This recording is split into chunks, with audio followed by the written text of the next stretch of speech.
এই দেখতে পাচ্ছেন গাইস, আমার ভাই একটা কারকা আনছে আমার মেয়েকে দেখানোর জন্য। তো সে দেখে কারকাটা খাওয়ার জন্য অস্থির হয়ে পড়েছে।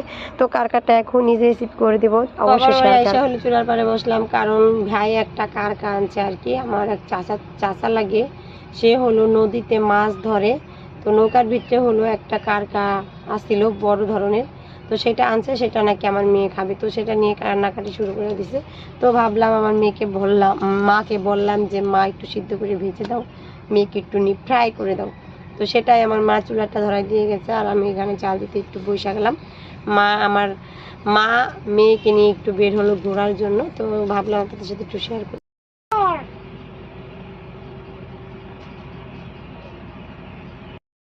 যে কারকাটা সিদ্ধ দিছিলাম সেটা হলো সিদ্ধ করা হয়ে গেছে, এখন আমি বের করে নিব এর ভিতরে কি আছে সেটা।